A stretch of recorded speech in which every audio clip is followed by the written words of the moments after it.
Fala aí, galera, todos muito bem-vindos a essa super live aqui no canal Teologia Reversa. E na live de hoje nós vamos falar aí, né, se é possível, né, à luz da química, da ciência, um homem barro, né, um golem, né, e uma mulher costela que é clone desse homem barro aí.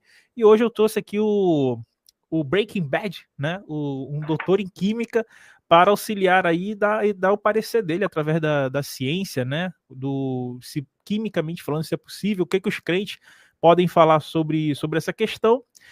Hércules, boa noite, meu querido, seja bem-vindo. Conta aí pra galera aí, cara, o que aconteceu, mano? Todo mundo preocupado contigo. Boa noite, meu querido. Como é que tá? Primeiramente, muito obrigado pelo espaço e também pela ajuda de sempre, tá, meu querido? É sempre muito bom estar aqui de volta com vocês.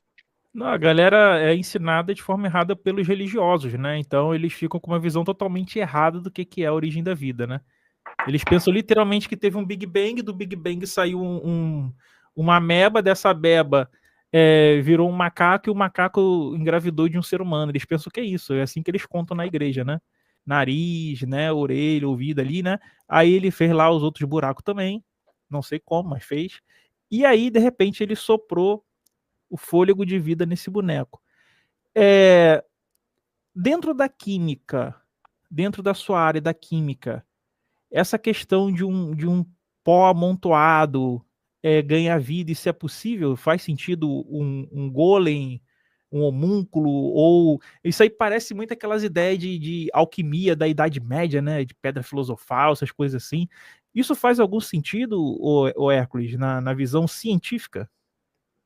O interessante é que você falou da alquimia. Realmente, essa ideia ela é uma ideia alquímica, tá? É a ideia do golem, né? Inclusive, você tem isso em várias mitologias, né? A ideia do golem, de um suspiro, de uma oferenda para algo místico para dar vida a algo que possa sair do barro. Só que você tem um problema no barro, né? Por exemplo, as pessoas dizem sempre assim: ah, Hércules, eu quero ver você fazer uma poça d'água e tirar a vida dali. E, inclusive, eu e o Antônio, que já estudamos mais a questão da origem da vida, e sabe que não é nenhuma vida que sai dali, tipo, igual essas daqui. É uma protocela. Então, você não teria nem algo nem parecido com o que você vê hoje. Talvez a maioria das pessoas visse uma protocela e nem classificaria como vida. Você tem essa grande dificuldade até. Então, Antônio, você tem a grande dificuldade do pó da terra, da areia, do barro, seja lá como a definição que o pessoal der, porque a maior parte do constituinte da terra é silício. E o silício a gente sabe que não é tão presente no nosso corpo, né? Ele é um material, ele seria um bom candidato, por exemplo, que o pessoal pensa em vida fora da Terra, só que é só pensamento, né? Nós não temos o silício em grande abundância no nosso corpo, mas nós temos mais o carbono. Nós temos, por exemplo, o cobalto na cobalamina, o ferro na hemoglobina, que são metais que estão presentes. A maioria daí os outros são chumbos, carbono, hidrogênio, oxigênio, nitrogênio e fósforo e enxofre. Mas, quando você vê a abordagem deles, assim, é difícil por todos os lados. Se você prestar atenção numa coisa, assim, por exemplo, você pega um barro, né? Você faz uma distribuição do barro ali no corpo.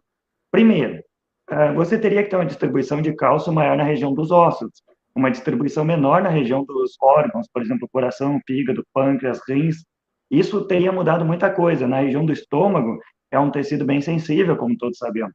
Então, você fazer um sopro, né, iniciar uma vida ali, é algo, obviamente, que a resposta é literalmente muito mágico, e que nem eu digo para eles, não dá nem para tentar chamar de proposta de ciência, mas ao mesmo tempo você tem que perguntar. Então, se o ser humano veio do barro, o chimpanzé deve ter vindo do barro do lado dele, né? Porque é algo muito parecido a composição. Então, deve ter feito o chimpanzé no pocinho e o ser humano no postulado, né? Mas, infelizmente, Antônio, essa abordagem não funciona devido a você ter mais no barro, mais na terra, os metais mais pesados, né? Então, esse raciocínio, ele é realmente um raciocínio da alquimia, que nem você falou que tenta juntar, pega qualquer coisa da natureza, mistura, exemplo, né? Não é muito diferente de você transformar ferro em ouro, isso, né? Na verdade, transformar ferro em ouro é menos ambicioso que isso. Então, se você vê o sonho da alquimia, da pedra filosofal, é menos ambicioso do que o da origem da vida do homem saindo do pó da terra, ou de um barro, ou de alguma coisa assim. Então, quando você volta no passado, para tentar ver isso, você vê que não faz sentido, por uma grande questão, por questões genéticas e por questões de química que não daria certo, né? E além de tudo, né, pessoal, façam um barro, por favor, junte um barro do tamanho do seu corpo. Pesem esse barro do tamanho do seu corpo ou pó da terra, para você ver se não vai dar 3 vezes a sua massa. Então você tem muitos problemas com isso, tá? Não dá certo. Infelizmente, eu sempre digo para todos. Show de bola. Então deixa eu ler aqui rapidinho. O Moraes falou assim, ó.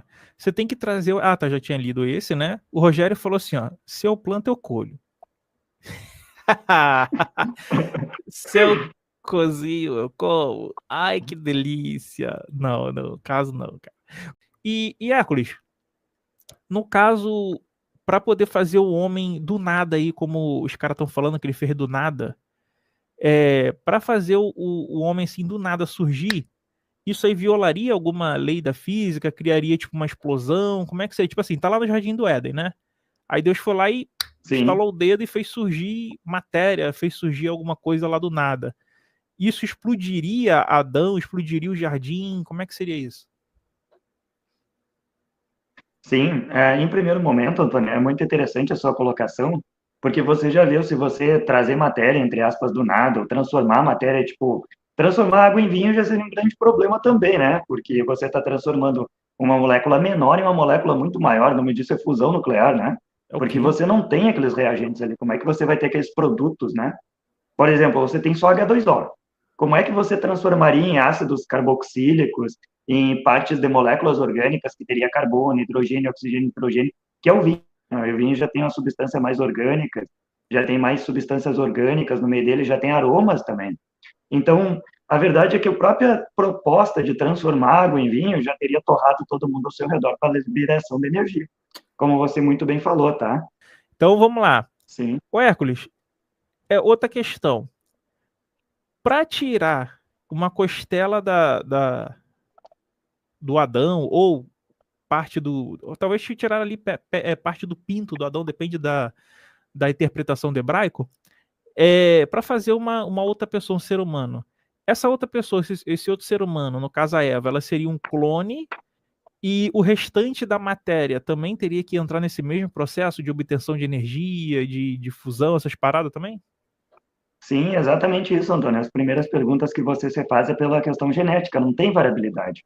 Não tem pai nem mãe, né? Então, portanto, quando eu digo não tem pai nem mãe, é um pessoal que não teria surgido por um processo de reprodução comum, como você conhece aqui, tá? Então, não é pelo processo igual você nasceu aí.